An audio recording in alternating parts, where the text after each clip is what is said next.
So, good evening, ma'am. Ang topic ko po is the Bloom's Taxonomy by Benjamin Samuel. Hindi lang po sa assessment meron or sa learning process meron si Benjamin Samuel.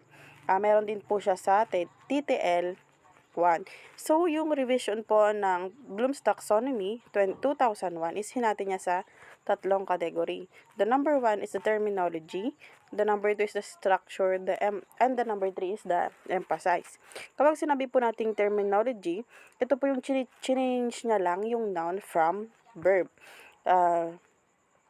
Tapos naman sa structure, nalitan niya po yung pinalitan niya po ng old na structure yung bagong version. And number 3 naman is the revision. The emphasize rather. Dito naman ini-emphasize niya yung curriculum planning na gustong iparating ng model na ito. So dito naman po tayo pumunta sa levels ng cognitive domain na ni-revise niya. The number 1 is the remembering. The student can recognize and recall relevant knowledge from long-term memory. So dito naman, nare-recall ng mga student yung mga pinag-aralan nila in the past na pinag-aralan nila. The second one is the understanding. The student can construct meaning from oral, written, and graphic messages. So kapag once na pinakitaan sila ng oral or ng graphic messages, nagkakaroon ng idea yung mga student at naintindihan nila kung ano yung nakalagay doon sa messages na yon. And the second one is the applying. Lahat ng information na nakukuha ng mga bata is ina-apply nila sa kanilang pinag-aaralan. The third one is the analyzing. The student can distinguish between parts, how they relate to each other, and the overall structure and purpose. Evaluating, the student can make judgment and justify his decision. Tapos dito sa analyzing, ina-analyze kung para ma-distinguish kung saan nahihirapan yung bata, ano pa yung kailangan para magkaroon pa siya ng maraming information. The third one and the last one is the evaluating.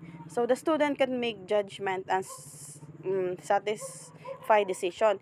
Kapag gumagawa ng mga projects yung bata, kailangan nating i-evaluate if ito ba ay nagkakaroon sila ng information ba, kung ma-adapt na ng information or hindi. The last one is the creating. The student can put elements together to form a function whole and create a product point of view. Ito yung lumalabas yung pagiging creativity ng isang bata sa ginagawa nilang projects. Ito naman, pumunta naman tayo sa digital taxonomy. Ito naman yung ni-revise noong 2009. Tapos, meron ditong 6 level of cognitive domain. The number 1 ulit is the remembering. Tapos may addition sila. Kaya nasama siya sa TTL1 kasi meron siyang mga digital addition for this are as follow. The number 1 is the bullet pointing. This is analogous to listing but in a digital format. Highlighting encourage student to pick and highlight. Dito naman yung bullet, yung kung ano yung gustong topic ng student. Tapos dito sa second one is the highlighting, kung saan hin-highlight ng mga student yung mga information na necessary lang at kailangan lang. Bookmarking or favoriting. This process is where the student mark website, resources, and files for later use.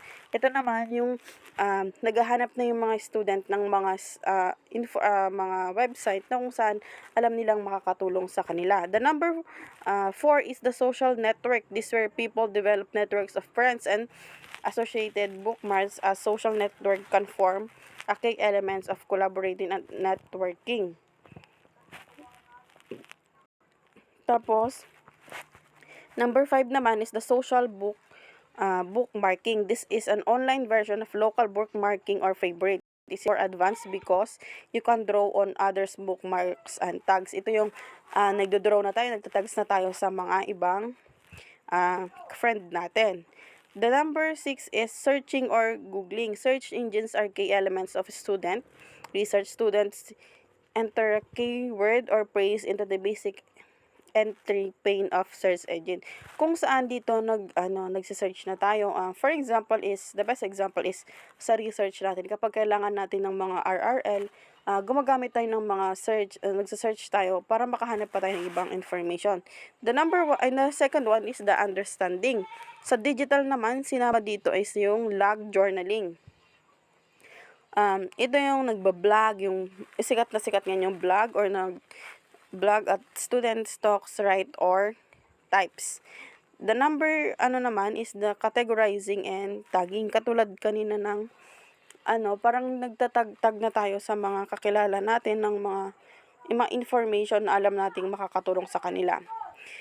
Commenting and annotating. This is used to develop understanding by simply commenting on the pages. Ito yung kunwari pag may nagustuhan natin yung post nung natin, kakilala natin, na tayo doon, magko-comment tayo ng mga magagandang words.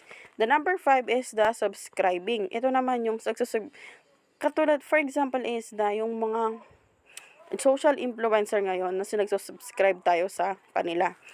Number naman is the applying.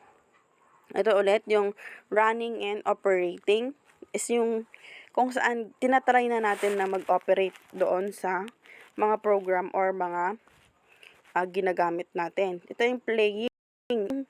Napaka-uso sa mga student kapag gumagamit sila ng mga application or yung mga digital. Ito yung hindi mawawala, yung paglalaro. Ito yung uploading and sharing. Yung sinasabi ko kanina, yung mga nag-upload ng mga ng mga nangyayari sa buhay nila. Hindi din mawawala dyan is yung hacking kapag merong may galit sa'yo. Kadalasan, ginagawa ang hacking. The naman is analyzing. Kasama dito yung mashing, mash up, and linking, reverse engineering, tas cracking. The naman is the evaluating, blog, and commenting and reflecting. Ito naman yung posting, moderating, collaboration, and networking. Ito yung testing, yung tinetest na number 5 is the testing. Tinetest na natin yung mga ang tawag dito, yung mga engine na ginagamit natin. Tapos number 6 is the validating. Na kung saan with the of information available, students of today and tomorrow must be able to validate the veracity of their information sources. So, kailangan malaman natin if yung mga ginagamit, yung mga nababasa nating mga information is nava-validate sila, hindi yung kumukuha lang tayo ng kung saan na mga information. Kailangan tingnan natin kung credible ba yung mga resources na ginagamit natin. The last one is the creating. The digital additions in this level are as the follow. Number 1 is the programming, whether it's creating their application, programming macros, or developing games or multimedia application with structure. So ito, pumapasok dito yung mga magagaling sa computer talaga, yung gumagawa sila ng games para pagkakitaan. Ito yung tinatawag na programming. The second one is the filming. Filming, animating, video, guesting, podcasting, mixing, and remixing.